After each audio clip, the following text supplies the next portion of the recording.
He's never been this explicit in his work about exactly what he's thinking, so where's that coming from?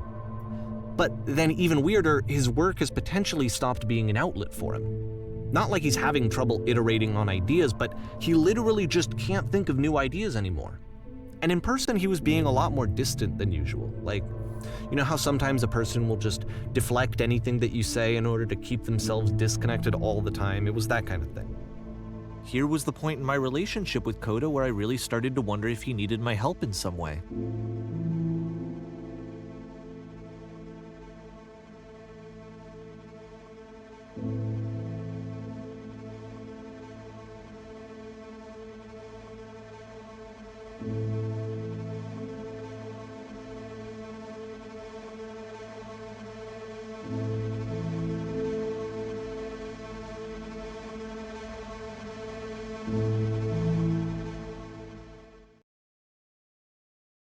His games are going to get more desperate from here on out.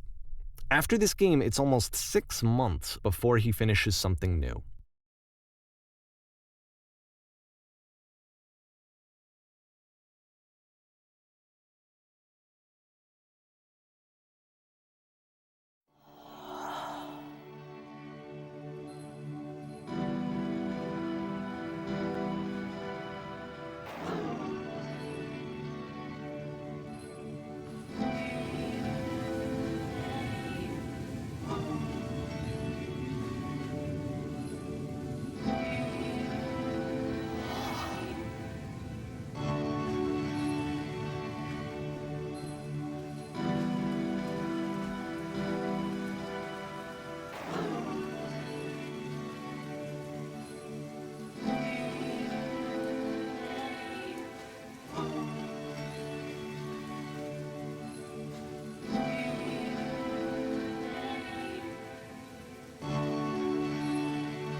If the last game featured Coda talking explicitly about his creative frustrations, this one turns it up to 11. Now, put yourself in my shoes playing this. Here's a friend whose work is exhibiting signs of struggle, frustration, anxiety, depression, even. And yet still, he keeps making games. He keeps throwing himself into the grinder even when he clearly doesn't have the energy for it anymore. Why? What is it for?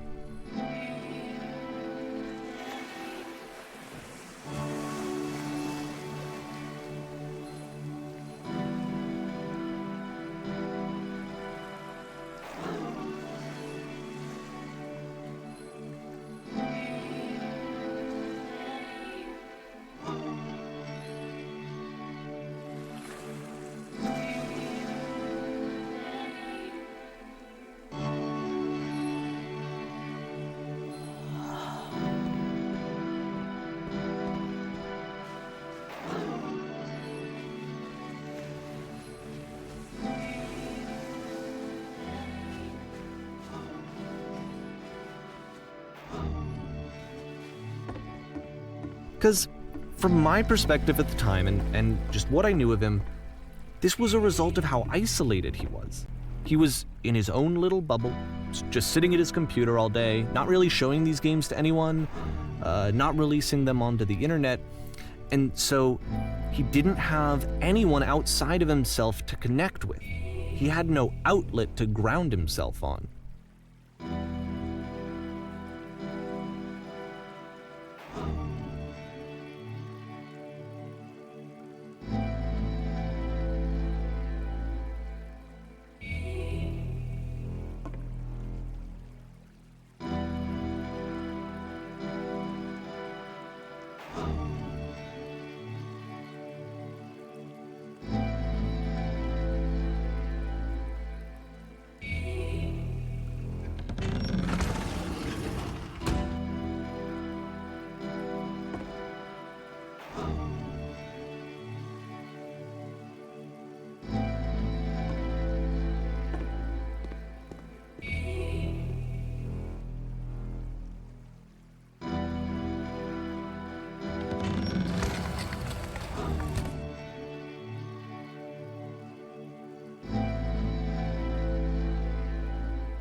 You can't talk yourself out of loneliness.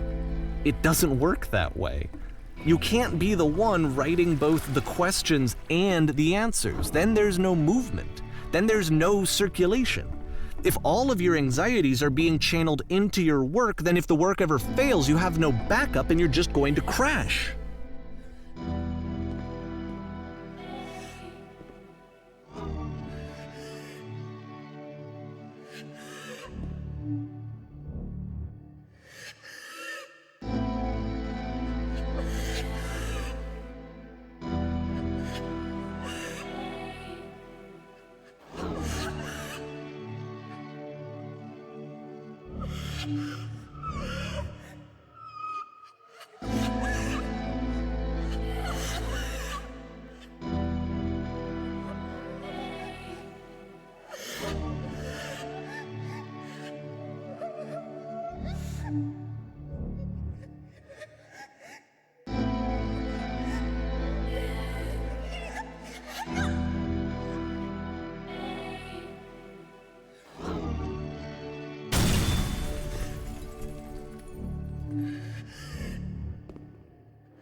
Seeing this game at the time that he made it, it looked really unhealthy to me. I was watching him do this to himself, and I hated it. I hated seeing him so trapped. It's like, video games are not worth this amount of suffering.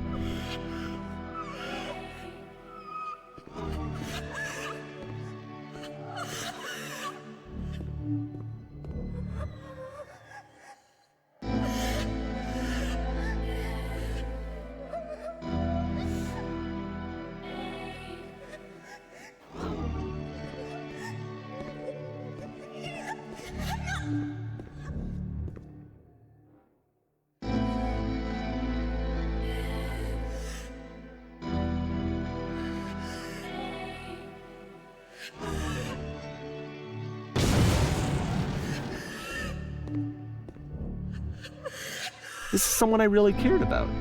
And I used to get so much joy out of seeing him create. For him to suddenly become angry and frustrated like this, it was the worst thing for me.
I don't know.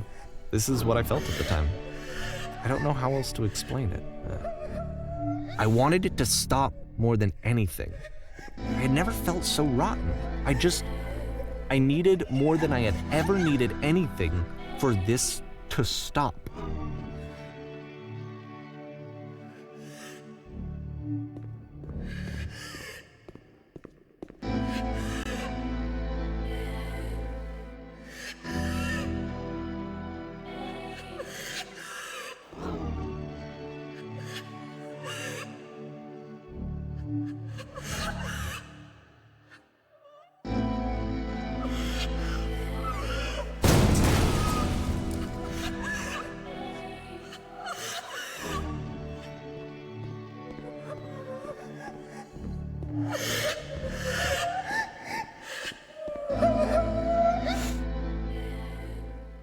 But it didn't stop. After finishing this one, Coda takes another 7 months and comes up with a new game.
And of course, it's the machine.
So now the work is becoming self-destructive. And I'll tell you, at the time that I first played this game, shortly after he made it, here's what I'm thinking to myself.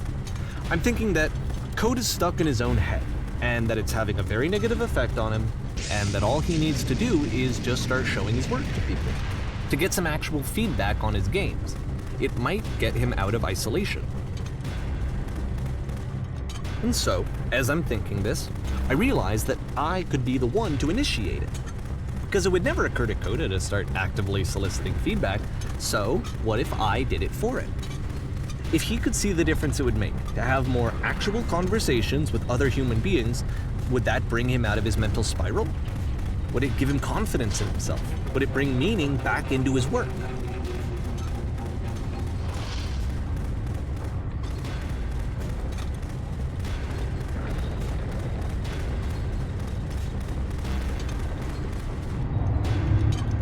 So I started showing Coda's work to people. I took this one, and the islands which you just played, the theater, the notes, the house cleaning game, and some of the prison escape games. I brought them to people that I knew and trusted. I asked their opinions. And the great part is that they really loved his games. You know, the point of it all was just to give him some external reference point, but they genuinely loved his work. There was nothing for him to be afraid of.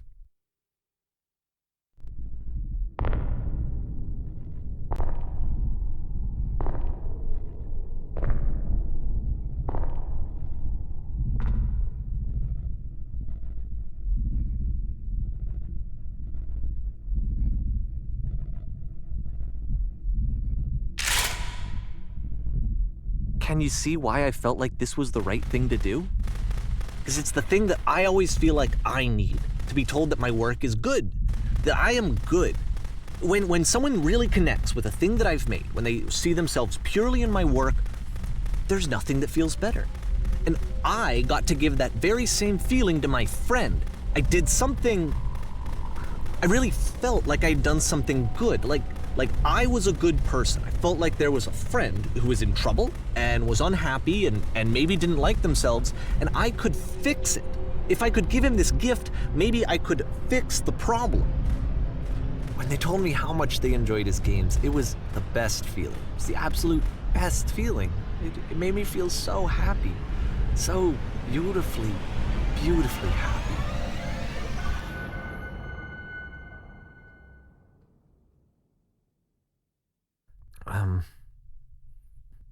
So anyway, Coda finishes this game, and then really he just kind of takes off for a while. So this is June of 2011, and I didn't hear anything from him for several weeks, I guess. And so out of nowhere, one day I get an email, and it's got a private link to a new game of Coda's. This one is called The Tower, and to my knowledge, it's the last game that Coda ever made. So let's take a look.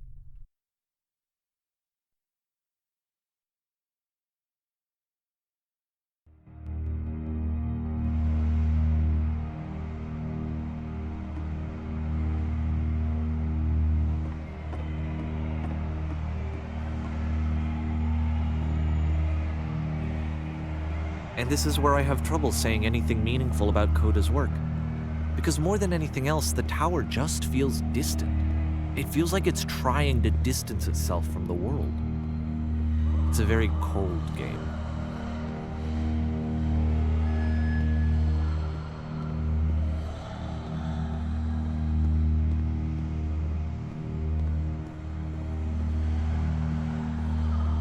This room actually has a maze in it.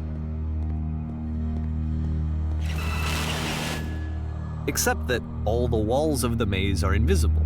And then every time you touch one of the walls, there's this awful flashing and noise, so the experience is really miserable. The game goes beyond not being meant to be played, it actually seems to despise the player for trying to play it at all. But I do want to show you the rest of the levels, so when you're ready to continue, press enter and I'll put a bridge over the maze.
And to be fair, it's not like this is the first game that's needed some modification to be playable. Like the house cleaning game. You know, that one used to actually loop the cleaning chores and you just cleaned a house forever. I had to cut it off so that you could exit the house and the game would actually end. But that game had an idea that it was actually trying to communicate. What's the deeper idea behind the invisible maze?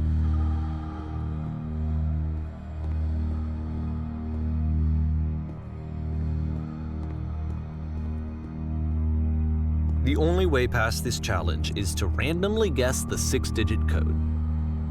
Like the invisible maze, it's frustrating to me, because it's the opposite of everything else that Coda has made. It doesn't encourage thought or engagement. It doesn't ask anything of me, except a lot of my time. If I could have reached him during this time, then maybe I could have asked him, but I couldn't. I still don't really understand why this is here. I'll put the code on the ground for you here, though, so that we can move on.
The switch to open this door is actually on the other side of the door, meaning that it's literally impossible to solve from this side. So even if you somehow brute forced your way through the first 2 challenges and you got to this point, there's actually just no way to progress. And it's scary for me, the idea of Coda cutting himself off entirely, just saying, you know, that's it, that's the end of the conversation, not giving me any way to fix the problem. I feel like a failure, I guess, when I can't fix the problem.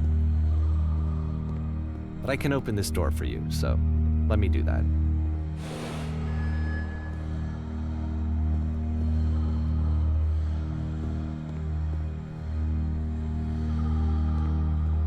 Was I a failure for not understanding this game?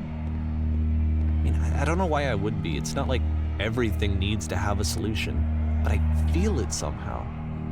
I feel like I failed. And I don't understand why.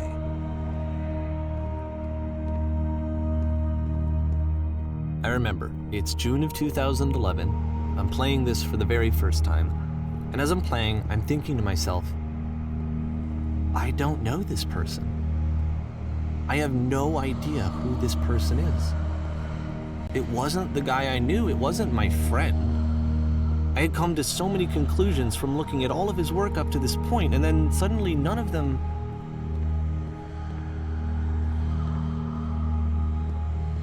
I had been trying to, though. That was the thing. For years I was trying to get to know him, to understand who he actually was and what he stood for. I asked him so many times to please just tell me what his games mean to him. I asked him please to tell me what the 3 dots mean. And he wouldn't.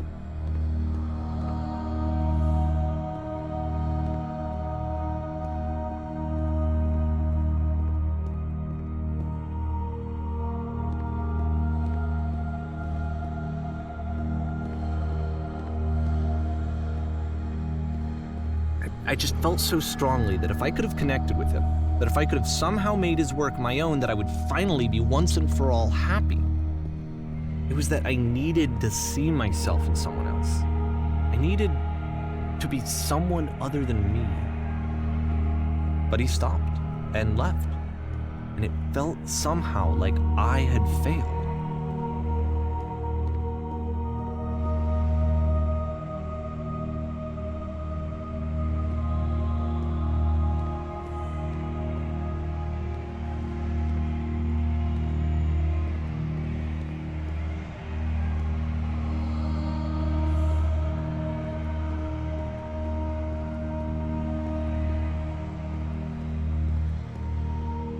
Where did I screw up?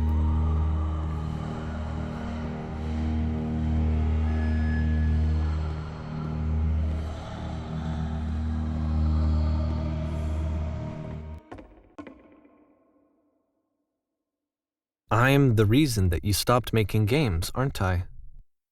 It's because of what I did. I poisoned it for you.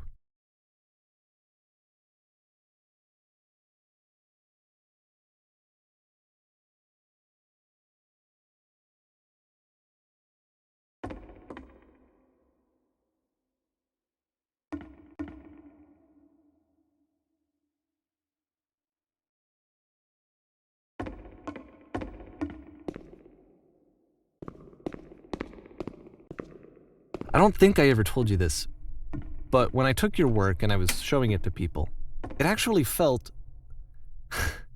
it felt as though I were responsible for something important and valuable.